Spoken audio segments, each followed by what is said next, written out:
শেখ সাহেব তিনিও কিন্তু পাকিস্তান করার পক্ষে আন্দোলন করেছিলেন। ইতিহাসকে অস্বীকার করা যাবে না। শেখ সাহেবের প্রচুর ভূমিকা ছিল।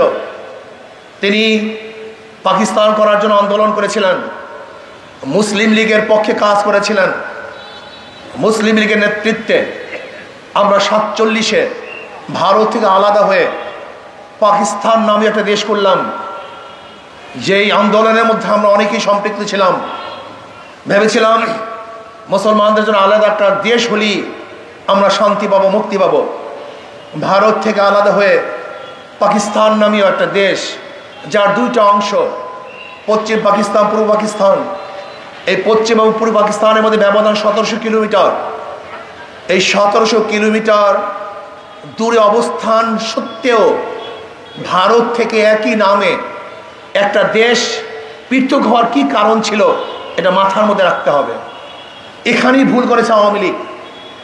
আওয়ামী লীগের মূল ভুলটাই এখানে ছিল, যেটা আপনারা অনেকেই বুঝতে পারেন নাই। যেখানে পাকিস্তান করার ব্যাপারে শেখ সাহেবের ভূমিকা ছিল, তিনি আন্দোলন করেছেন। আপনি দেখেন তার বইয়ের মধ্যে, যেখানে তিনি নিজে লিখেছেন, আমরা মুসলমানরা ধারণা করেছি যে মুসলমানদের জন্য আলাদা ভূখণ্ড হওয়া ব্যতীত মুসলমানদের মুক্তি নেই, মুসলমানদের শান্তি নেই। ভারত থেকে পাকিস্তান আলাদা হওয়ার পিছনে একমাত্র কারণ ছিল ইসলাম ধর্ম, মুসলমান। এই দেশটা মুসলমানদের দেশ। আপনি কেন বুঝতেছেন না? যদি 47-এ ভারত থেকে আমরা আলাদা না হতাম, যদি ভারতের সাথে সম্পৃক্ত থাকতাম, যদি কাশ্মীর, পাঞ্জাব এর মতো সম্পৃক্ত থাকতাম, তাহলে পৃথক একটা দেশ, স্বাধীন দেশ আমরা কোনোদিনই পেতাম না। যেমন কাশ্মীর এখন ভারত দখল করে ফেলেছে। হায়দ্রাবাদ, যেখানে মুসলমানরা সংখ্যাগরিষ্ঠ ছিল, কিন্তু ভারত থেকে আলাদা না হওয়ার কারণে সেইটাকেও ভারত দখল করে ফেলেছে। পাঞ্জাবও আলাদা ছিল, কিন্তু ভারত দখল করেছে। যেরকম সিকিম আলাদা রাষ্ট্র হওয়ার পরেও লেনদুক দর্জির মাধ্যমে আবার ভারত গ্রাস করেছে। আপনাকে অবশ্যই মনে রাখতে হবে, যদি 47-এ ভারত থেকে, ইন্ডিয়ার থেকে পাকিস্তান নামে একটা দেশ আলাদা না হতো, তাহলে কিয়ামত পর্যন্ত আন্দোলন করলেও আমরা কোনোদিন স্বাধীনতা অর্জন করতে পারতাম না। তাহলে 47-এ ভারত থেকে দেশ আলাদা হওয়ার কারণেই আমরা পাকিস্তান নামে একটা দেশ পেলাম। ভেবেছিলাম এবার বৈষম্য দূর হবে, বৈষম্য থাকবে না। কিন্তু আমরা কি দেখলাম? পশ্চিম পাকিস্তানের মানুষগুলি পূর্ব পাকিস্তানের মানুষের সাথে বৈষম্য করছে, তাদের অধিকার দিচ্ছে না, স্বাধীনতা পাচ্ছে না। আবার 71-এ আমরা বৈষম্য দূর করার জন্যই সাম্য, মানবিক মর্যাদা, সামাজিক ন্যায় বিচার, এই 3 মূল নীতির ভিত্তিতে আমরা আন্দোলন করেছিলাম। 3 নীতি, সেটা কি? সাম্য, মানবিক মর্যাদা, সামাজিক ন্যায় বিচার প্রতিষ্ঠিত করার জন্য, আমরা আলাদা হওয়ার জন্য আন্দোলন করেছিলাম। আপনি দেখেন শেখ সাহেবের 6 দফা, 11 দফা, 18 দফা, 21 দফার মধ্যে কোনো জায়গায় স্বাধীনতার কথা নেই। আমাদের ছিল অধিকার, অধিকার আদায়ের আন্দোলন। কিন্তু যেহেতু পাকিস্তানিরা আমাদের ভোটের মূল্যায়ন করতে পারে নাই, তৎকালীন সময় আওয়ামী লীগ সবচেয়ে বেশি আসন পেয়েছিল, কিন্তু ভুট্টো সাহেব, ইয়াহিয়া খান সাহেব ভোটের মর্যাদা রক্ষা করতে পারে নাই। এই ভোটের মর্যাদা রক্ষা করতে না পারার কারণেই শেখ সাহেব কি চেয়েছিলেন? অখণ্ড পাকিস্তানের প্রাইম মিনিস্টার হবেন। যেহেতু তার ভাগে সিট ছিল 160 সিটের যে অধিকারী, তিনি তো সরকার গঠন করবেন। কিন্তু পশ্চিম পাকিস্তানিরা ভোটের মূল্যায়ন, ভোটের অধিকার না দেওয়ার কারণে ওরা যত উন্নয়নের গল্প তুলেছে, এদেশে মানুষের উন্নয়নের গল্প শুনে নেই। যার যা কিছু ছিল তা নিয়ে ঝাঁপিয়ে পড়ে এ দেশটাকে স্বাধীন করেছিল। আমি বারবার একটা বক্তব্য দিয়েছিলাম, আপনারা শুনুন আমার বক্তব্য। সেই 14 থেকে শুরু করে আমার বক্তব্য শোনেন। 14, 18 এবং 24-এ বক্তব্য দিয়েছিলাম শেখ হাসিনা। আপনি যত উন্নয়নের গল্প বলেন না কেন, যত উন্নয়নের মহাসড়কে চলেন না কেন, যেহেতু আপনি ভোটের মর্যাদা দিতে পারেন নাই, যেরকম পাকিস্তানিরা ভোটের মর্যাদা দেওয়ার না কারণে, দিতে না পারার কারণে এদেশের মানুষের কাছে যাহা কিছু ছিল তা নিয়ে পাকিস্তানের বিরুদ্ধে লড়াই করেছেন, ঝাঁপিয়ে পড়েছিল। আপনিও যদি ভোটের মূল্যায়ন করতে না পারেন, এদেশের মানুষের কাছে যাহা কিছু আছে তা নিয়ে কিন্তু ঝাঁপিয়ে পড়বে। আপনি বক্তব্য শোনেন, কিন্তু গুরুত্ব দেয় নাই। মোল্লা তো মৌলবী, আমরা আমাদের কথা কি গুরুত্ব আছে? সে তো খোদা হয়ে সিংহাসনে আসীন হয়েছে। সে ভেবেছে আর কোনো দুনিয়ায় আমাকে নড়াবার মতো কেউ নেই। আপনি অবশ্যই বুঝতে পারেন না, আপনি যে খোদা তার চেয়ে বড় খোদা একজন আছে। নির্বাচনে অংশগ্রহণ করেছিলাম বরিশালে, মেয়র নির্বাচনে। কেন আমাকে আঘাত করতে হবে? কারণটা কি? এমন কি হয়ে গেছে আমাকে আঘাত করতে হবে? আঘাত করেছেন, রক্ত ঝরিয়েছেন। মাত্র 1 বছর আগে আল্লাহকে বলেছিলাম, আল্লাহ এই জালেমের পতন দেখতে চাই, নিজের চোখে পতন দেখতে চাই, নিজের চোখে। মাত্র 1 বছর আগে, মাত্র 1 বছর আগে, যখন আওয়ামী লীগ সর্বশ্রেষ্ঠ পাওয়ারফুল এক শক্তি, মহাশক্তি, দেয়ার চেয়ে বড় শক্তি, যখন সমস্ত ক্ষমতা তার কাছে, সমস্ত প্রশাসন তার কাছে, পুলিশ তার কাছে, মিলিটারি আর্মি সব তার কাছে, গোটা প্রশাসন তার, গোটা জনগণ তার। মাত্র 1 বছর আগে বলেছিলাম এই 2 চোখে যেন তার পতন দেখি। 1 বছর না যেতে যেতে আল্লাহ পাক দোয়া কবুল করেছেন। 1 বছরের মধ্যে চিন্তাও কেউ করতে পারেনি। ভেবেছিলাম আমি কি বলতেছি, কেন বলতেছি, বলে ফেলেছি, কিন্তু আল্লাহ পাক কবুল করেছেন। প্রিয় ভাইয়েরা আমার, ফেরাউন বহু জুলুম করেছে কিন্তু টিকতে পারে নাই। নমরুদ জুলুম করেছে, টিকতে পারে নাই। সাদ্দাত টিকতে পারে নাই। আবু জাহেল টিকতে পারে নাই। গোটা দুনিয়ার কোন জালেম কোনদিন টিকতে পারে নাই। আমাকে রক্ত ঝরিয়েছেন। কেন রক্ত ঝরিয়েছেন? আনন্দিত হয়েছিলেন না? মোল্লাকে রক্ত ঝরাইছি। সব রক্ত এক রক্ত নয়, সব রক্ত এক রক্ত নয়, সব দেহ এক দেহ নয়, সব মানুষ এক মানুষ নয়। তুমি কি ভেবেছ তুমি সবাই রক্ত ঝরিয়েছ আর প্রত্যেক আলেমের রক্ত ঝরাবা আর তুমি নিরাপদে বসবাস করতে পারবে না? হবে না, হয় না। আল্লাহ পাক পতন ঘটিয়েছেন। আজকে শেখ সাহেবকে অপমান করা হচ্ছে। কাদের কারণে? কিসের কারণে? এই দায় দায়িত্ব কে নিবে? আমি মনে করি তার কন্যা শেখ হাসিনাকে দায় দায়িত্ব গ্রহণ করতে হবে। তার মানুষগুলিকে ভালো মানুষে পরিণত করতে পারে নাই। আওয়ামী লীগদেরকে সভ্য মানুষ হিসেবে ওই আওয়ামী লীগ তৈরি করতে পারে নাই। ওই আওয়ামী লীগের নেতারা আওয়ামী লীগের হাজারো মানুষদেরকে গুন্ডা বানিয়েছে, জালেম বানিয়েছে, খুনি বানিয়েছে, ধর্ষক বানিয়েছে, চোর ডাকাত বানিয়েছে, লুটিয়া বানিয়েছে। ওদের ভালো মানুষ তৈরি করতে পারে নাই। সব নেতাদের দোষ, অন্য কারোর দোষ না। আজকে আবরার ফাহাদকে কেন হত্যা করা হবে? সে কি করেছিল? আবরার ফাহাদকে হত্যা করা হয়েছে। 100 ধর্ষণ করার পরে কেন জাহাঙ্গীর ইউনিভার্সিটি সঞ্চয় পালন করা হবে? কেন শেখ হাসিনা বলবে আমার পিয়ন 500 কোটি টাকার মালিক? টাকা কি আপনার বাবার? হ্যাঁ, এই খেটে খাওয়া মানুষের টাকা, রিক্সাওয়ালা, এই শ্রমিক, এই কুলি, এই মজদুরদের ভ্যাট ট্যাক্সের পয়সা দিয়ে আপনার পিয়ন 500 কোটি টাকার মালিক হবে। আর এই দেশের জনগণ তাকিয়ে থেকে দেখবে। যদি অন্ধ হয় তাই দেখতে পারে, যাদের চক্ষু আছে তার কোনোদিন দেখবে না। আপনি কি করেছেন? আপনার বাবার মূর্তির জন্য শোনে সে বক্তৃতা, ওই যখন চুরাইনে মূর্তি তৈরি করবে, আমি কি বলেছিলাম বক্তৃতা মনে আছে? যে 72 বছর পরে যদি লেনিনের মূর্তি মানুষ ক্যারেন দিয়ে সাগরে নিক্ষেপ করতে পারে, আজকে হোক কালকে হোক আপনার বাবার মূর্তিও এদেশের মানুষ ক্যারেন দিয়ে ওই বুড়িগঙ্গা নিক্ষেপ করবে। আপনি শোনেন সেই বক্তৃতা? আপনি ঘর তৈরি করার জন্য কত বাজেট করেছেন, আশ্রয়ের জন্য কত বাজেট করেছেন, আর আপনার বাবার মূর্তি বানাবার জন্য 4000 কোটি টাকা বাজেট করেছেন। 4000 কোটি টাকা। এ টাকা কার? কাদের টাকা? কোথার টাকা? আপনি মুজিব বর্ষ উদযাপন করার জন্য 400 কোটি টাকা বাজেট করেছেন। এই টাকা কার টাকা?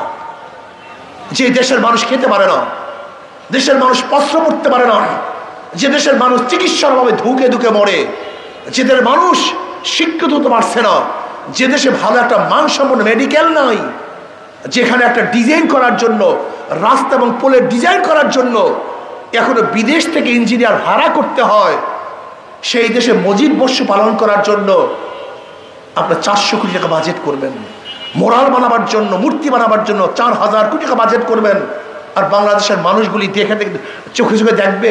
এটা হয় না। আমি গোপালগঞ্জের ভাইদেরকে বলবো, বোনদেরকে বলবো, সতর্ক হন, ঘিলু আনেন মাথার মধ্যে, চক্ষু খোলেন, বোঝার চেষ্টা করুন। ইসলাম, ইসলামের কারণেই দেশ, ইসলামের জন্য স্বাধীন হয়েছিলাম। অথচ আওয়ামী লীগ কি করছে? সেই ইসলামকে জবাই দেওয়ার জন্য এমন কোনো কাজ নাই যে কাজ করে নেই। এমনকি ঢাকা ইউনিভার্সিটিতে নজরুল ইসলাম, সেই ইসলাম শব্দ তুলে দিয়েছে আওয়ামী লীগ। আপনি চিন্তা করতে পারছেন? অথচ নওয়াব সলিমুল্লাহ রহমতুল্লাহ আলাইহি নিজের টাকা দিয়ে, নিজের জমি দিয়ে 600 একর জমি ওয়াকফ করেছেন ঢাকা ইউনিভার্সিটির জন্য, বুয়েটের জন্য, ঢাকা মেডিকেলের জন্য। কেন? এদেশে মুসলমানরা শিক্ষিত হবে। আপনি কি জানেন ক্যালকাটার হিন্দুরা 41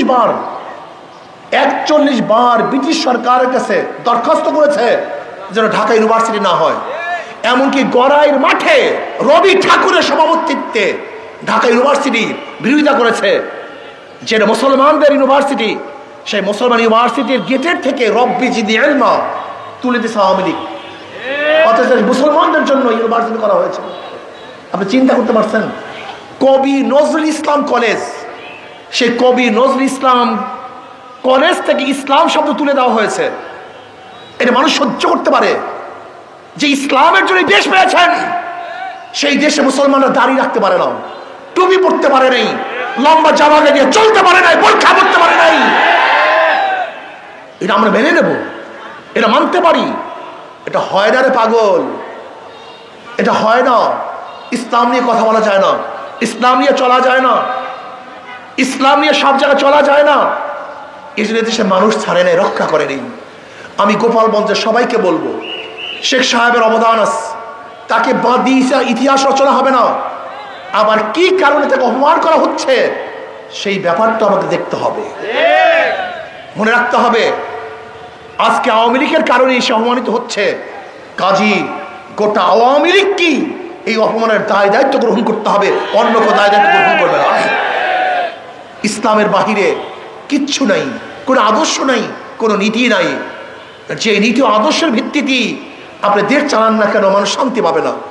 যে সাম্য, মানবিক মর্যাদা, সামাজিক ন্যায় বিচারের জন্য এই দেশ স্বাধীন হয়েছিল, আজকেও সাম্যতা নাই, মানবিক মর্যাদা নাই, সামাজিক ন্যায় বিচার নাই। ভুরি ভুরি মিথ্যা মামলা, ভুরি ভুরি মিথ্যা মামলা।